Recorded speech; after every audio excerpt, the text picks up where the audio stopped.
शरद पवार साहेब जेव्हा आघाडीत होते त्या टायमाला जे फोन शरद पवार स्वतः यांना करायचे, 45 फोन करायचे आणि ते फोन सुद्धा हे उचलत नव्हते।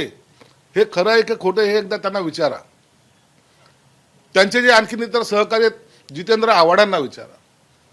म्हणजे सरकार कसं चालवायचं याचं मार्गदर्शन घेण्याची सुद्धा गरज या लोकांना पडली नव्हती आणि हे यांच्या मस्तीमध्ये पहिले होते, आजही आहेत आणि उद्या यांचा जेव्हा अंत होईल त्या टायमाला यांना खऱ्या अर्थानं त्यांची घेतलेली भूमिका कळेल।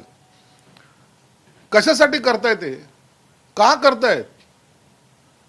शरद पवार साहेबांसारखा त्यांचं राजकारण हा भाग वेगळा आहे, परंतु अनेक वेळेला ते अनेक राजकीय व्यासपीठावर गेलेले आहेत इतर अनेक कारणासाठी। मुख्यमंत्री एकनाथ शिंदे साहेब होते त्यावेळेला त्यांची भेट किती वेळा झाली। देवेंद्र फडणवीस साहेब आहेत त्यांची भेट होते। अनेक मुख्यमंत्र्यांच्या भेटी हे शरद पवार साहेबांनी घेतलेल्या ते यासाठी की महाराष्ट्राच्या हिताचं जे काही असेल त्याची चर्चा त्यांनी नेहमी केलेली आहे। परंतु यांना चर्चा नकोय, यांना बाकी गोष्ट नको, राजकारण हा एकमेव उद्देश यांचा असतो।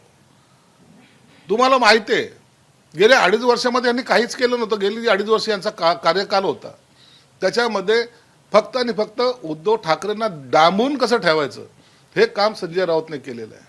म्हणून राजकारणातला हा खलनायक, खऱ्या अर्थानं शकुनी ज्याला म्हणता येईल, हा शकुनी म्हणजे संजय राऊत आहे आणि या संजय राऊतमुळेच महाविकास आघाडी असेल किंवा आम्ही जेव्हा एकत्र होतो त्या टायमाला आमच्यातली फूट असेल याला तो कारणीभूत आहे। शरद पवारांनी सत्कार केला आणि हे राहुल गांधीला गळा भेट घेण्यासाठी काश्मीरपर्यंत जातात।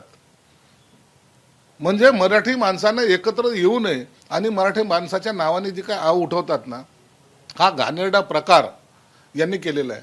महत्त्वाचं मला एक वाटतंय, त्यांनी त्या साहित्य संमेलनाला ज्या भाषेने बोललाय की हे दलाल आहेत, अहो या संजय राऊतला कधीतरी ते साहित्य संमेलन टळालंय का? एबीपी माझा, उघडा डोळे बघा नीट।